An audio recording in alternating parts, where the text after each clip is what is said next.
Testing 1 2 Hello? 3. Testing 1 2 3. All right, welcome back to the Convo Couch, everyone. Pasta Jardula here. And I'm Fiorella. Jonny Tsunami on the ones and twos, and today we have a Convo Couch collaboration. With us, our good friends Jason Bermas and Steve Poikinen are here. How you doing, gentlemen? Fantastic. Super.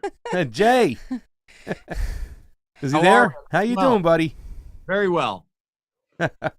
It's great to see you. Great to talk to you guys. We're going to talk censorship today, Yep. and I don't think we could have picked a better group of people to talk about censorship. All right, welcome back to the Convo Couch, everyone. Pasta Jardula here. And I'm Fiorella. Okay. We are chilling out 1 second, guys. Let's make sure we're good. All right, we're up on all the channels. How you guys doing? Everybody's good. Everybody's in. There's the thumbnail. It's looking good. On the Rokfin, we got a few people here. We need more over at the Rokfin. Let's see who's on the YouTube. YouTube, like, share, subscribe. Get it out there before they censor our censorship show. So that's what's going on, too. Jay, we started talking yesterday. They had the hearing, the Senate hearing, about censorship. I said they called the lords of censorship themselves down to the Senate floor, and that is Jack Dorsey of Twitter, Mark Zuckerberg of Facebook, and Papi of Google, right? To ask him a lot of questions. And it was a lot of back and forth. It seems like it was really politicized. The Democrats were constantly blaming the Republicans of trying to work the refs. That's the new thing. You're trying to work the refs because, you know, even though Donald Trump has been censored 65 times and Joe Biden hasn't been censored at all, even though they have the right to censor the Hunter Biden New York Post article because of they didn't want to put out hacked material without the proper sources. I'd ask him what Russiagate was with the Steele dossier. It was just a back and forth, and we really didn't come to any great solutions. What were your thoughts overall? What happened on that whole Senate hearing? And let's just talk about censorship as it applies, because this, for me, was big. Yeah, it felt to me like it was just a call for more censorship throughout. I mean, in the extremes, right? You had the people on the left that said this was a witch hunt. They spouted the same talking point of this is a Russian misinformation and disinformation campaign, despite the fact that Jack Dorsey originally, when asked, said that they had to overturn their decision 2 or 3 days later because the material was not hacked, saying the only reason that the censorship occurred was because it was presumed to be hacked. Also, Johnny nonsense on its face. But then those on the right were still like, well, why isn't this Iranian leader censored? Why wasn't the CCP censored when they talked about COVID 1984 coming from the United States? Why aren't we censoring Holocaust deniers? Why don't we throw conspiracy theories in there? You know, militias are another good thing. Whitmer was almost kidnapped, you know? So all these talking points, at the end of the day, you had this hearing that lasted, I think, a little under 3 hours, and 2+ of it was really about more censorship, not less, no real accountability. In fact, at one point, they put it into the record that Jack Dorsey said that, you know, basically Twitter has no way to influence elections. Then what the hell are we doing here? You know, it's pretty sad when I'm sympathizing with Ted Cruz. I know. Yeah. You got to count on Ted Cruz. I don't think he did that great of a job. You know, first of all, his audio was terrible. His mic was, his cam was shaking. You know, his talking points were all conservative and liberal, right? Every talking point, even when they talked about it, it was putting it into that left-right paradigm, okay? Not going beyond that, not saying, hey, what about Julian Assange? Yeah. What about journalists out there? What Yeah. about the fact that this wasn't hacked material and all this stuff is legitimate, yet you're letting more government officials spout off how it's not? There was just so much about it I disliked. Not much I did like. I'll be quite honest with you. You know, even when they were talking about Google, for instance, being a monopoly in a separate instance, it was Klobuchar, you know, somebody they put up there during the Democratic primaries. She had her talking points, and now she's taking on big tech. If you have the opportunity to talk to the head of Google and you're not pointing out that, wait a minute, you're not a monopoly, but you have the first largest search engine in the world, Google, the second largest search engine in the world, YouTube. It's also the first largest video platform in the world. You also have the first largest operating system platform around the world in Android. You also work with the National Security Agency and NASA in quantum computing and artificial intelligence. But no, you're not a monopoly. It's a joke. It's a bad, bad joke, my friend. And there's just been an encroaching, obviously, on press freedoms. We've seen YouTubers' channels be shut down left and right. But what do you guys think is going to happen after the elections regarding censorship? Steve, I want to hear what your thoughts are on that. Well, in every simulated event that the WHO and Johns Hopkins and Bill Gates and the U.S. government and the people who participated in these, from Dark Winter through Event 201, Crimson Contagion, all of these things, lockstep with the Rockefeller Foundation, there's a part in there where they say we're going to have to turn off the internet. And we're going to have to clamp down on dissidents, and we're going to have to round up people who are agents of disinformation. So I don't want to be like extra doom and gloom, and I'm not making a prediction here. I'm just, what I'm saying is that we've already been able to read that there's a plan for more censorship, for a temporary dismantling of the internet, and you know, literally rounding up people who are speaking outside of the narrative. Now, Whitney Webb was on my show on Sunday, and about 30 seconds into that show, she was like, hey, you should be paying attention to Philadelphia because some really crazy shit's about to pop off in Philadelphia. And 24 hours later, a bunch of really crazy shit popped off in Philadelphia, and it's still going on. Yeah. So to that, what I'll say is the conditions are just about perfect for a complete clampdown of what a government that deals in and peddles conspiracy theories, and we witnessed that in the Senate hearing the other day with Russiagate and Iranian hackers and all the rest of the greatest hits that they played for all of us to listen to. We've got the right conditions for it. We've got the right kind of chaos for it. So it is a bit unsettling to think that, you know, by next Tuesday, we could be living in a very different world. Yeah. No, I totally agree. It's we could, and people are more worried about the election as to which puppet is going to win, but the reality is there are other things that are far more consequential than that. Jason, what is your opinion on where we're going to go specifically regarding independent media, independent commentators on YouTube after the election? Because shouldn't it dwindle if they're not going to have an election to really manipulate the algorithm and manipulate the stories for?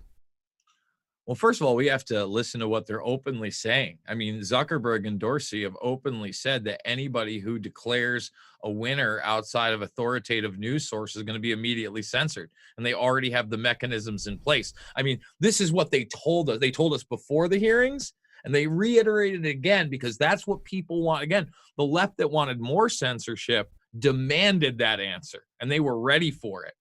So as far as like old school independent media, who's left? I mean, let's be quite honest about it. Who's left that's been around for 10, 15 years?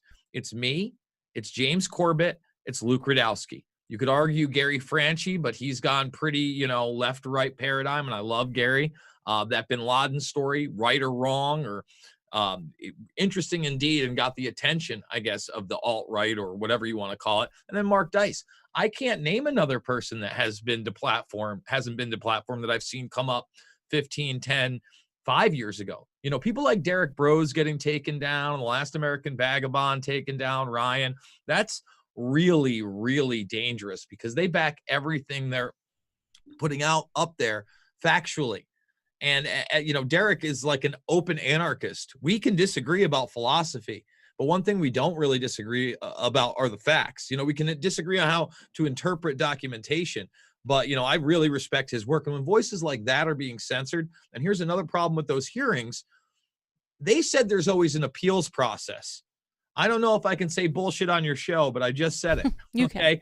The idea that there's an appeals process for all these people, that's imagination land. Most of these people don't have one strike, and many people are not even given notice as to why their channel was taken down or how it was taken down. Even my channel that got demonetized for potential, remember, not harmful content, but potential harmful content, flagged 0 videos. I had 0 strikes. I do not call for violence. Okay, I don't cyberbully anybody. My language is no worse than anybody else that's popular on YouTube. So really, it's the content. But then you haven't taken any of my videos down. So what's going on here? You know what I mean? Yeah. There is no recourse. It's been 6.5, almost 7 months since they demonetized me, and 5.5 months since I requested, you know, their form, and I've gotten no response. Can you imagine going into work every day and they're like, come on in, but no, you can't make any money. We're not going to tell you why. It's under review, and just under review forever. So where does it go from here?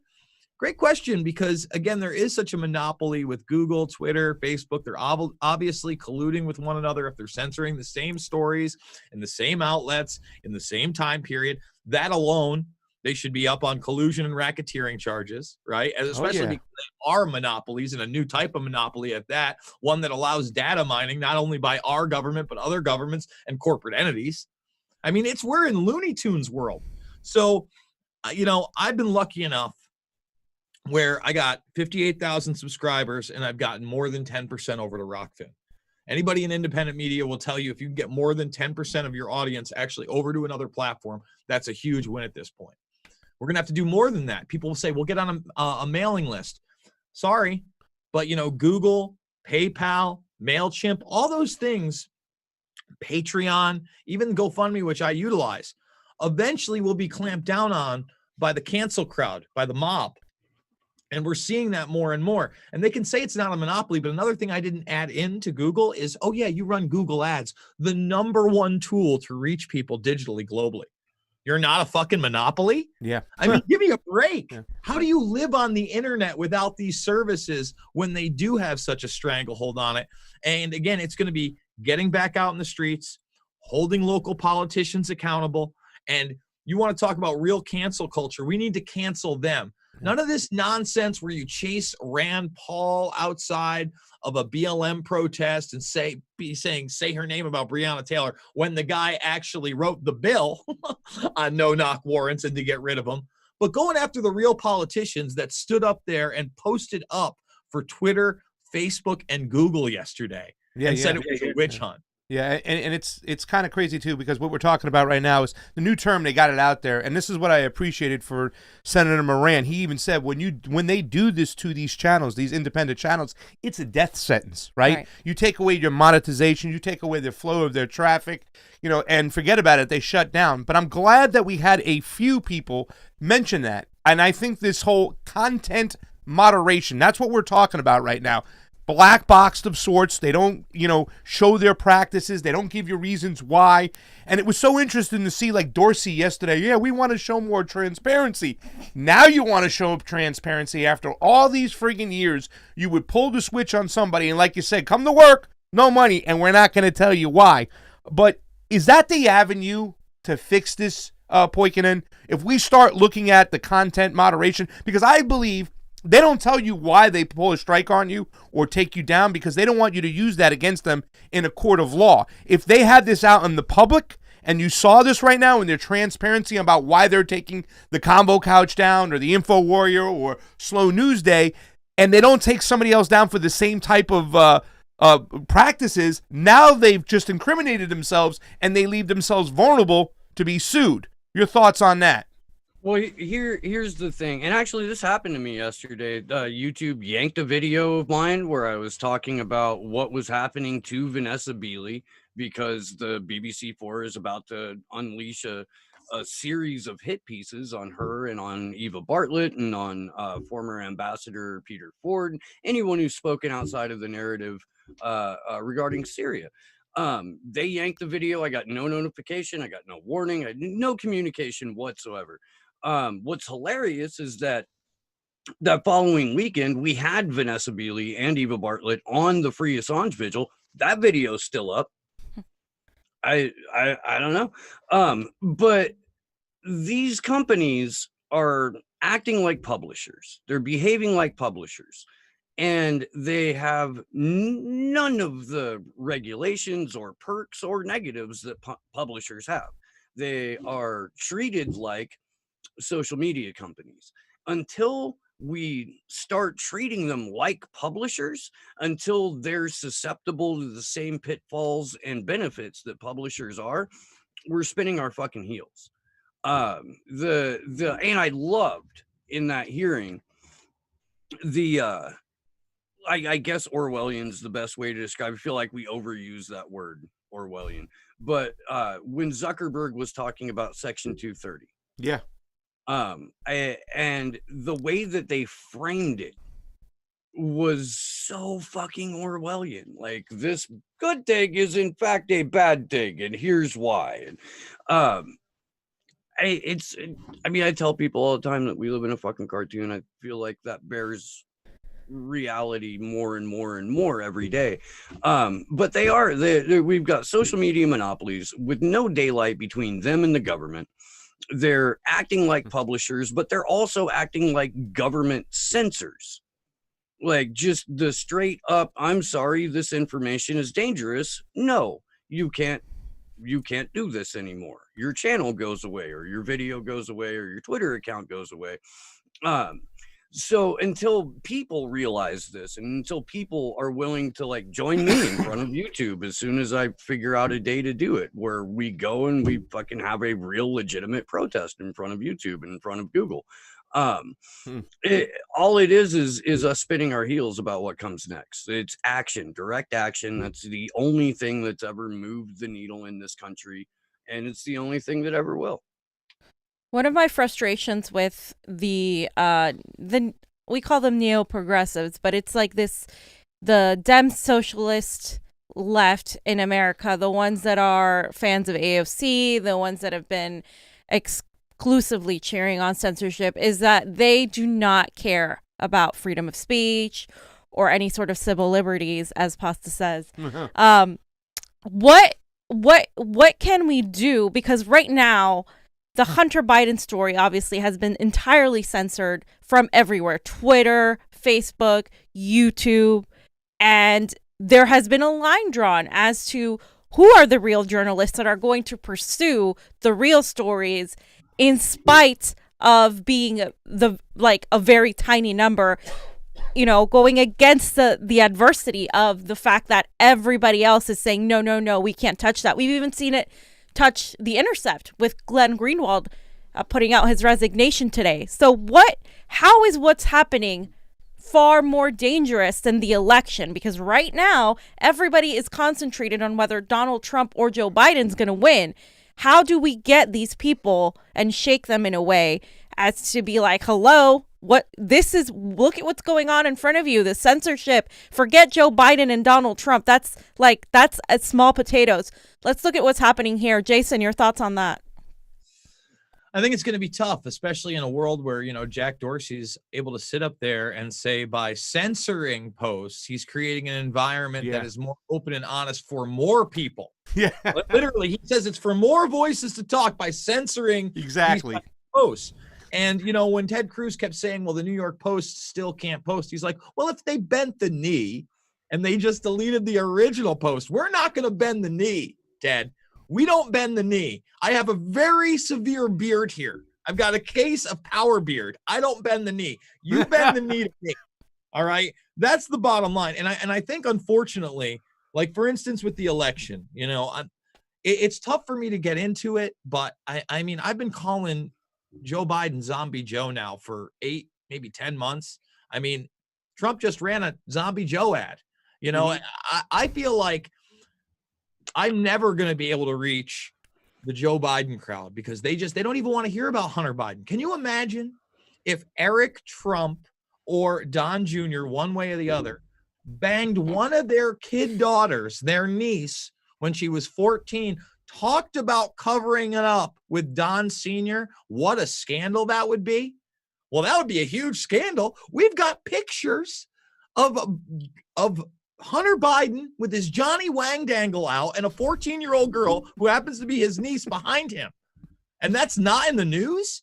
So obviously A hardcore pedophilia and cover-up is not a big deal, and incest, by the way, for a Democratic candidate at this point. So we're beyond the pale there. All right. This election to me has come down to one issue: love Trump, hate Trump. And obviously I go on forever about he's disgusting with his Assange. The DOJ is a joke. Bill Barr is a bad person. What we're doing in the Middle East is atrocious. The Syria thing is crazy. His allegiance to Israel is nuts. I could continue. These are all valid arguments. Don't forget about South America. Yeah. What's that? His policies in South America with Venezuela. Disgusting. Venezuela. Yeah. Continue. There's a ton. It comes down to one thing.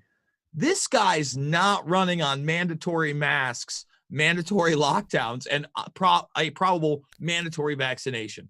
The one thing I can think of that may wake people the fudge up after this is if somehow they steal the election for Biden. Because I went to Google Trends the other day, and it's an unreported story, but they have Trump winning 48 of 50 states on Google Trends in a landslide victory. Like, it's not even close. No one's touching this story. Google hasn't changed it yet, as far as I know, but I'll send you the link in the video so you can check it out.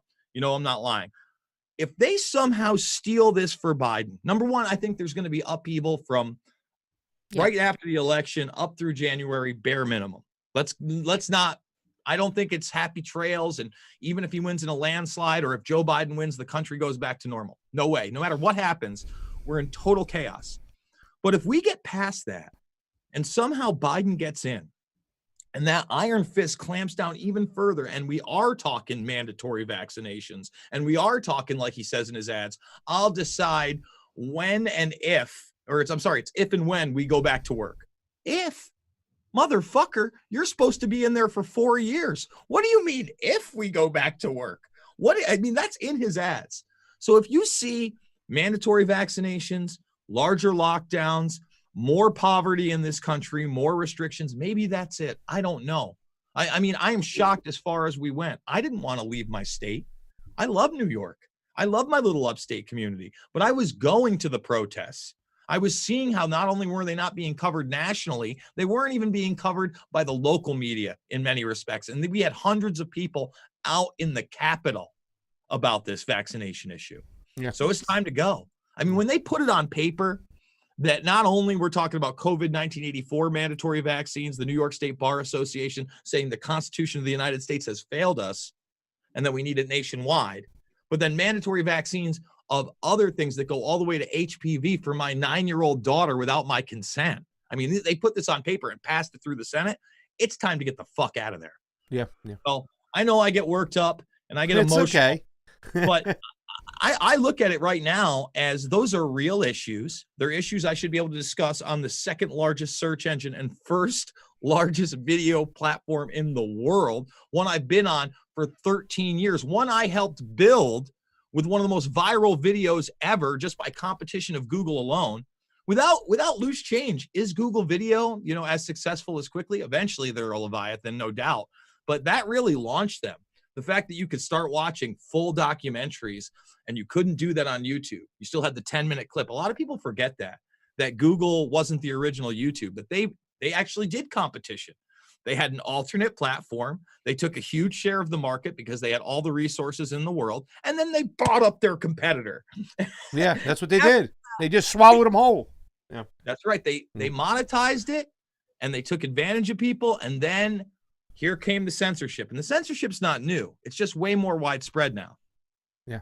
Yeah. It's funny when you say you'll never reach the Biden people too, because I went to sleep last night going, do I really want Trump to win over Biden? Because I imagine Biden winning, and after what I witnessed completely, like I was hoping for some ray of hope from the Senate, from some Democrats to be like, about let's get this together. Let's open up the platform for discourse so that we can talk. The way to protect free speech is by more speech, not less speech, but we didn't see it. We saw the exact opposite. But when we're talking about that Biden clan, that kind of like neo-progressive and neoliberal, or whatever you want to do, they're not too nuanced, are they, at all? They already are they make their decisions based upon feelings. Like, we're going to protect your feelings, like Jason said about, it's worse Jack than Dorsey. that, though. What's that? It's worse than that. Well, go They ahead and think elaborate, they're- because my question to you was like the feelings. How do we get back by that and get these people to pay attention to policy and actually procedures that are going on for like what we talk about when it comes to censorship and freedom of speech, when we talk about the elections, the way we run these things with black box proprietary software? How do we get them out of that feelings mode, Poikinen, and into pay attention to the nuances of what happens if you let this shit slide? I mean, can we? Can we? So I don't like Matt Stoller. Matt Stoller. I know you is don't like not- Stoller. I don't either. You know, but he was spot on when he called that DSA Jacobin crowd frightened authoritarian children. Yeah. What's happened is that they derive their feelings from what a cult of personality figure tells them. Yeah. So these aren't even genuine emotions or genuine feelings. This is a like a call and response, like at a church. And that's exactly what it is. The same energy that people put into a supernatural belief system or a faith-based belief system has gone into political identity. And we've deified politicians, we've deified certain people in media, whether it's Rachel Maddow or fucking Tucker Carlson or fucking Jimmy Dore for whatever, like I guess in this instance it would be Tom Hartman's Padawan, Kyle Kalinske. He's the Padawan. He's Tom Hartman's Padawan. You don't want to be Tom Hartman's Padawan. I know. He's he's getting that limp lightsaber any day now. But I mean, no, but people have deified these people. They put their religious energy into a talking point system. Yeah. And then their feelings are derived from that. So what we basically have to do is the same steps that you would take to deprogram someone who's been in a cult for 15 years. You have to very, very gingerly, and I don't mean dye your hair red, just gently try to deprogram these people, because the awakening that it's not coming. It's not like whether it's the awakening in the Q sense or the awakening in the sense that like people are going to wake up one day and just it'll suddenly dawn on them, fuck, I've been living a lie. No, that's not going to happen naturally. You have to very gently and very patiently talk to people about this. It's fucking exhausting. Knowing shit is exhausting. It's exhausting. But if you believe in the work that you're doing, it's worth talking to people about. And I think we all believe in the work that we're doing. So let me jump in here really quick and even use Tucker Carlson as an example, because as much as Tucker's been kind of deified, he's also been extremely vilified from the other side. That's so in other thing, words, put something out, the other side doesn't even want to look at it. So there's a story out early today. I covered it on my live show on Rokfin every single weekday, Monday through Friday, 11 a.m. Eastern. Everybody tune in. Plug that. Where Same plug. Go ahead, Jay. where Tucker Carlson went on air and he basically said that he had all this documentation that was leaked to him via the Hunter Biden story. Okay. And that they had the documents and they had the package and they were in Los Angeles. They wanted to ship it to New York. Now, the story is vague on what was in there. He just said it was damning evidence against the Biden family that still hasn't come out. Whether it was real, all that stuff, I don't know. But he goes on air and he says that they shipped it, and the very popular shipping company, he didn't reveal who it was on the air, said they lost it. Okay? So the big joke with my lefty friends, I'm from New York, was that this was a big fake news story that Tucker put out, and that his fake news documents didn't exist. He was doing this for publicity. Now, I had already done a story on this and said, I don't know whether they're real. It could be a Dan Rather type setup where they have you publish some fake documents via the Bush military records and then discredit everything you're talking about. Because, Rather at the time was anti-war, anti-Iraq, talking about the weapons of mass destruction. It could be that. I don't know. But at no point did I think to myself, yeah, Tucker, this is a big publicity stunt. So you should have seen the jokes. Fake news. The dog ate my conspiracy theory. Like a dozen different people. So the first thing I did is I go, I don't know if you guys have seen the contents of these laptops, but let's put aside the pics, the videos, and the text messages, okay, that prove corruption in the Ukraine and China, by the way, and the fact that we know they're real. Who cares where they came from? And they're not hacked, right? Forget about all that stuff. I go, how about the picture that I've only seen on the Gateway Pundit of Hunter Biden, again, with his thing out, with a 14-year-old girl, Johnny Wang Day, daughter behind him. Okay. And I posted the picture. It was fully censored, right? My post is taken down. I got no notice. I got no strike. It was just taken down. So then 15 minutes later, the story breaks that the Daily Beast, a pretty left-leaning publication, got in touch with UPS. UPS found the package and found the documents. So no matter what you want to believe, the documents exist. Tucker wasn't making this up. And I just put that in there as my next post. I go, so I don't know what kind of mental gymnastics everybody's going to do now. But yes, he didn't make it up. The UPS must be in on the fake news story you guys were all talking about. Fucking crickets, bro. Yeah, Just and the crickets. Daily Beast in on the fake news story. By the way, dude, fuck the Daily Beast. All right, let's just get that out of the way up front. The Daily Beast is digital fish wrap for fucking Hillary Clinton dead enders. In fact, Chelsea Clinton's on the board of the Daily Beast to make sure that what they're putting out is digital fish wrap for HRC dead enders. Smeared me, by the way. I did a video on Lil CIA Pete last year, and oh boy, did that get them mad. So they did a hit piece on me, got Tim Pool to do a video on their piece smearing me. And by the way, double fuck Tim Pool, because that guy fucking just doxing, like, he's a horrible. Is there anybody you do like besides us on this show and Jason down there? Somebody aside, I mean, like, you're on with everybody who likes you right now. All the people who like you are in one show together. Love that I have, Pasta. I've got a lot of love. There are a handful of people that I don't like, and a bunch of systems that I will not tolerate. Right, but I do tend to view people as subjected to those systems most of the time. If they're the people like Robert Cadlick or like Tara O'Toole or Ghislaine Maxwell or a number of other people that enforce those systems, they show up on the fucking shit list, and the Daily Beast is part of that 100%. Yeah. So let's talk about this for a minute, because I consider myself a super, super lefty. Pasta can tell you, like super lefty, Left of Stalin.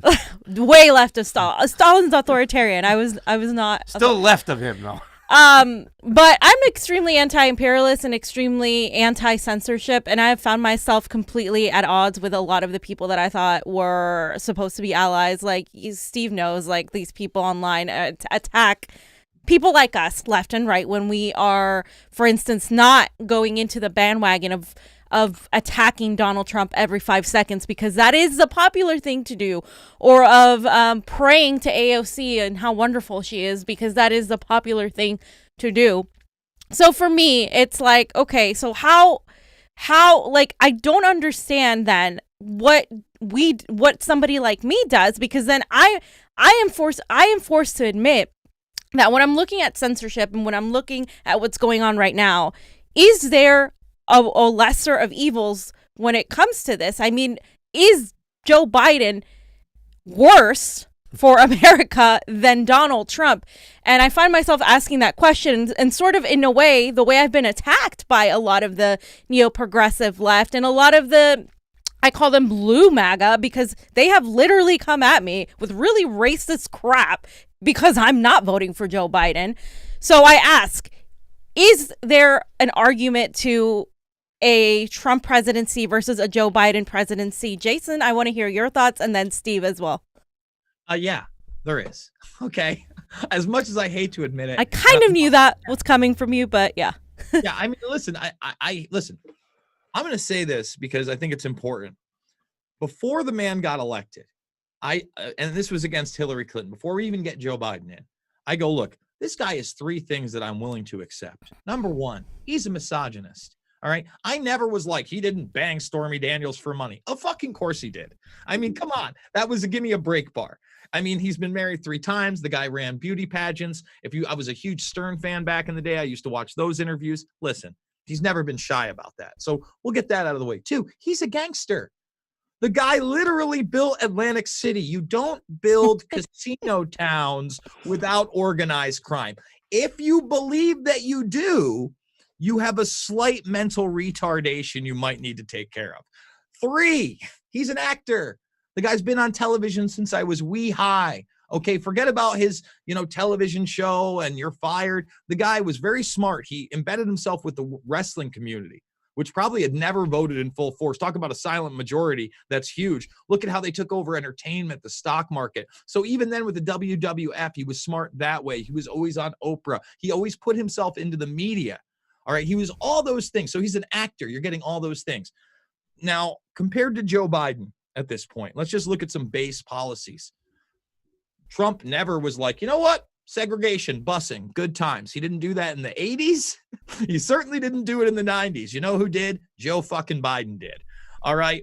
Number 2, during the 90s, Trump was actually financing campaigns for people like Jesse Jackson. In fact, he was a Democrat his whole life. He's a lifelong Democrat. Let's be honest about it. Those are the same kind of policies, 90s Democratic policies that are being passed now, if people don't remember that far back. I get it. I'm an old man. I'm 41. Some people aren't that old, but that's the truth, okay? So while that's going on, Joe Biden is giving eulogies at former KKK members' funerals. Robert Byrd amongst them, who mentored him. All right, so you look at these time periods, he's passing criminal legislation that goes after minority communities. He's talking about racial jungles. I mean, the thing about race on its face just does not fly with me. If you think, I don't believe that Trump is a racist in that sense at all. I really don't. If you want to talk about racist policies, look at the Middle East. And we're all responsible for that. Everybody forgets, you want to talk about people of color, we're bombing the fuck out of them in Yemen all the time because of our alliance with Saudi Arabia. You want to talk about people of color, what about the Palestinians and our relationship with Israel? Okay, so those are the racist policies that I'm actually concerned about, the ones in reality. The talking points about kids in cages, again, they won't sit there and go to the 5 minutes of the debate where he go, who put them in the cages, Joe? Who wrote the policy, Joe? Yeah. Who put them in the cages, Joe? Who built those cages? Yeah. Who built those cages, Joe? So again, these are the mental gymnastics, right? Trump hates Mexicans. He puts kids in cages. Let's ignore where that policy originates from. I'm in a reality sense. So, he's given us some wins, in my opinion. That doesn't mean I love the guy. It's just, again, when it comes down to it, if these were normal circumstances and the country hadn't been locked down and we were not facing what I believe is an automation nation, transhumanist agenda via this COVID 1984, I might have a protest vote. I might vote Joe Jorgensen or somebody else or write somebody in, right? That's normally the way I go because I don't like voting against what I believe in. But when it comes down to it, I got 2 little nieces upstairs and I don't want them getting forced jabs. And as far as I know, this guy's not going to force a jab on my nieces. So on that issue alone or on me, I'm voting for him. And with no other, and I have no illusions that, again, this agenda will not march forward and that day's victory. Just like, I remember when Alex Jones was popping champagne after the election when Trump won, he's sitting there, we did it. We beat the New World Order. Fuck no, we didn't, man. The New World Order is an idea set of control. And it's not held by one person or one group. All right. I want to make that extremely clear. And we march towards it every single day of our lives, whether we realize it or not. Steve. So I already voted. And I did what I've done since 2008, which is vote for Cynthia McKinney. I wrote her in. I've been writing her in since 2012. One of life's great ironies is that in 2008, I got called a racist for voting for Cynthia McKinney because I didn't vote for Barack Obama. Clearly by someone who had never seen Cynthia McKinney. At any rate, Chris Hedges said it best when he said that that Biden is far worse than Donald Trump. Trump inherited the system. Joe Biden was its architect. Mm-hmm. Yeah. I believe that. I do, because there's 40 some years of evidence to support it. That doesn't mean that I want Donald Trump to win this thing. But at least with 4 years of Trump, you get a little bit more than the token resistance that the Democratic Party shows. Not that they actually do, but that they show. And it inspires people who take their cues from, mainstream media or from indie media that exists to support the duopoly. And they go out and they do actions and they get in the streets, and hopefully that's a learning process, and people realize, okay, a sanctioned by the TV or by the Democratic Party protest isn't a protest, it's a parade. I'm done with fucking parades. I'm going to really protest something now. Hopefully that occurs. With Biden Harris, because let's be perfectly honest, there is no way that Joe Biden serves a full year, let alone a full term. No way that happens. We will have the dead-eyed, soulless servant of power that is Kamala Harris in the Oval Office as soon as they can fucking get her in there. That will put the left to sleep. That will put the left to sleep entirely, and all of the people who've been put to sleep by Q will be running around in this little confirmation bias circle jerk that they were right all the time, but now you can't do anything about it. They've all been deactivated within 3 years, completely deactivated a giant, normally mobile portion of the right. They're gone. They're off the fucking playing field. So you get unimpeded deep state fuckery for 4 to 8 years out of Kamala Harris and Joe Biden, whereas you get at least some pushback in the form of genuine direct action against Trump, just because of how slanderously negative the media coverage on him is. Yeah.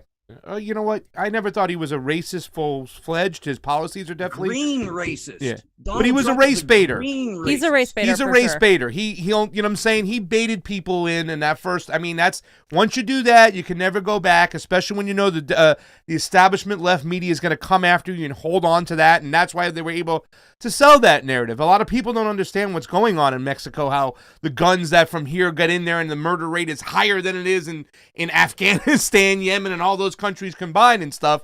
But the people who do know that, once you whistle that and you kind of send that signal, they pull on to it, and then it's all about keeping us safe, but then you're going to be thrown as a racist narrative and whatnot. We're running out of time here, but I just want to ask you guys about the elections real quick, about what your thoughts about the elections and how they're going to happen, because we just came from today where we were talking about black box voting, and we still have proprietary software in 99.9% of our tabulation machines across the country. Now, this honest conversation that the mail-in ballots are safe and secure when they are not. That there's no serious tracking on these ballots, and these ballots get outside the chain of custody because they are harvested in many states, and it's legal.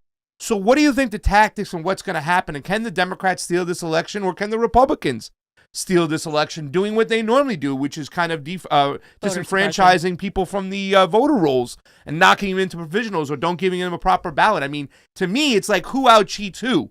Your thoughts, Jay?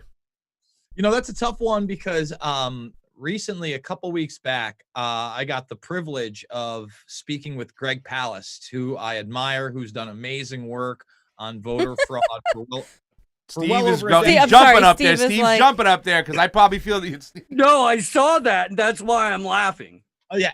Well, again, if Steve saw it, he knows that I didn't just roll with the punches, that obviously I challenged Palast on a lot of it. But my thing is, I'm not about left or right. I'm about right and wrong. And obviously, I respect Greg Palast. I mean, I think the best democracy money can buy. I think, his work with Bev Harris back in the day, black box voting, really important stuff. He was trying to sell that narrative of intimidation, of racism, of the Proud Boys, of the Boogaloo Boys, that I don't even know if the Boogaloo Boys actually exist. Like, I know that the Proud Boys and Gavin McInnes, and that's a real thing. They're not the Poor Boys? According to Joe, according to Zombie Joe, again, the poor boys. It's just ridiculous. Again, cartoon level shit.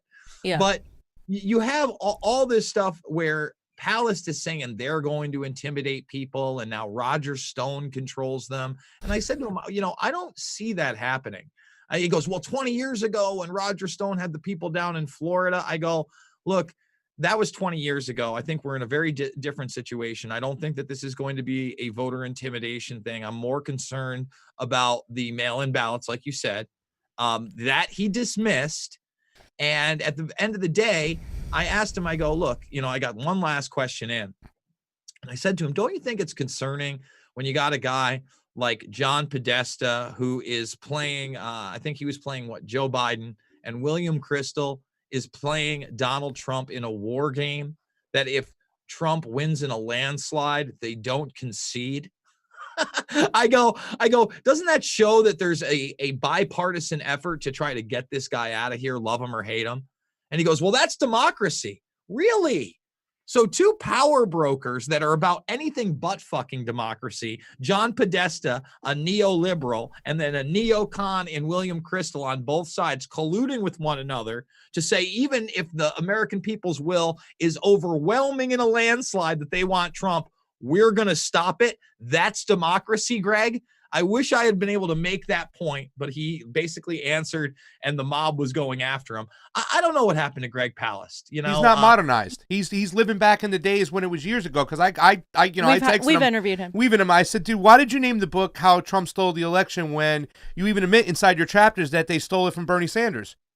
I mean, how can but he's got to sell books and marketing, baby.